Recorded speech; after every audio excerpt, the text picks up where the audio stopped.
Hi, it's February the 24th, and I'd like to talk to you about the R2, the second research project for the semester. It's a big part of your semester. It's worth 300 points, and so I'm hoping you'll do well on it. To do well, you'll need to start early and work through the process. This project has three distinct parts. The first part is the rough draft, and the rough draft is exactly what it sounds like. It's just a collection of ideas. Spelling, grammar, punctuation don't really count.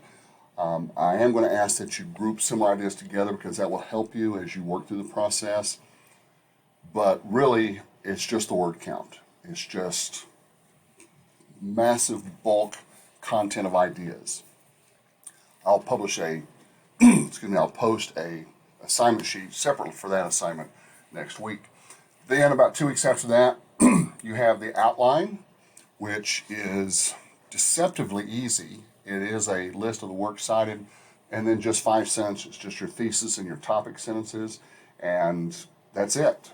So not overly complicated, but a really, really useful tool. That's another 50 points. Then the final draft is due Thursday, April 28th. If you look on your syllabus, you'll notice that we've pushed this back by 1 week. On the syllabus, it's due the week before, but I want to give you a little bit extra time to work on it and to really do a good job. I'm hoping that you'll get started early this week, next week, and work through the process, work through the steps. And then as you have questions, and you should have questions, but as those questions come up, please ask. Drop me an email, let me know which class you're in, and I'll get back to you just as quickly as I can, and we will get you going and get you a good grade on this. Okay, now there's only 3 topics, but each of these topics is new. Normally I like to reuse some of the topics so I kind of know what to expect as far as the papers, but all 3 of these topics are new for this semester. The first one asks you to explain the current supply chain issues, including causes and best solutions. All right, so what are supply chain issues? Well, if you've been to the grocery store lately, you'll notice that some of the shelves are empty. Whole categories of bottled water or peanut butter or other commodities are just gone. And most experts are looking at this as a problem with the supply chain. What I'm asking you to do is do a little research and find out what caused it, where did it come from, and what are some good ways to solve it, or is it just something we have to live with? If you don't like that one, you may decide to write about the commercial space industry, past and potential. Excuse me. Basically defined, the commercial space industry is any way that people can make money off of outer space. For the first 50 years of space exploration, it was all done by governments, the American government, Russia, China, the European Space Agency. But then here recently, the last, 10 or 15 years or so, the government has said, hey, let's let private entrepreneurs see what they can do.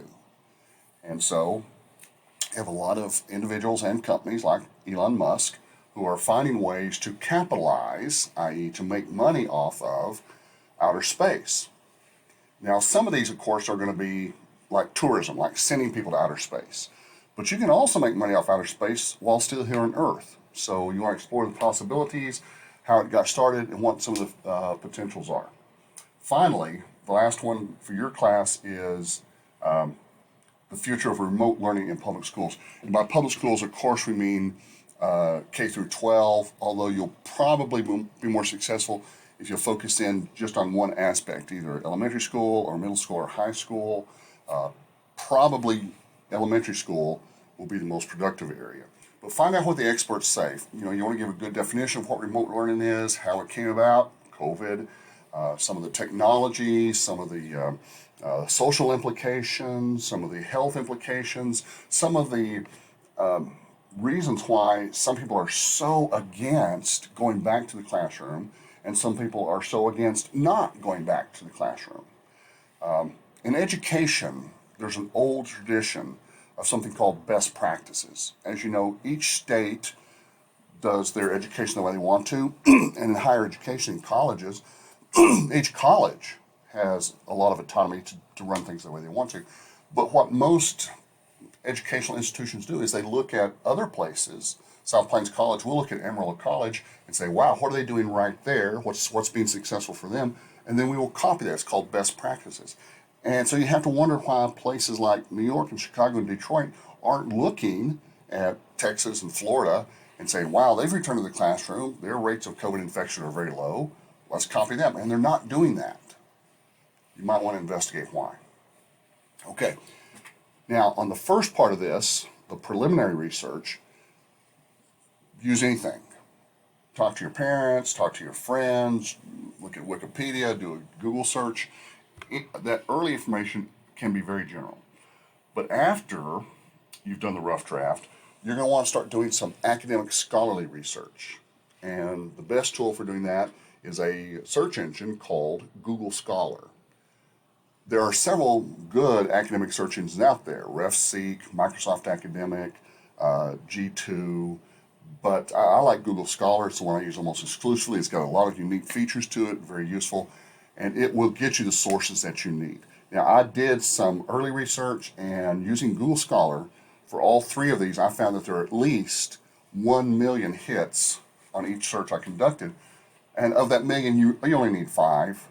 Maximum of 8, but 5 or 6 or 7 is really all you need. So really it's a process of going through and finding the best sources to suit your purposes. Good luck. I hope you'll get started quickly. Ask questions if you have them. Get something on paper. I do recommend you print out this assignment sheet so you'll have it handy. And when questions come up, which they should, let me know.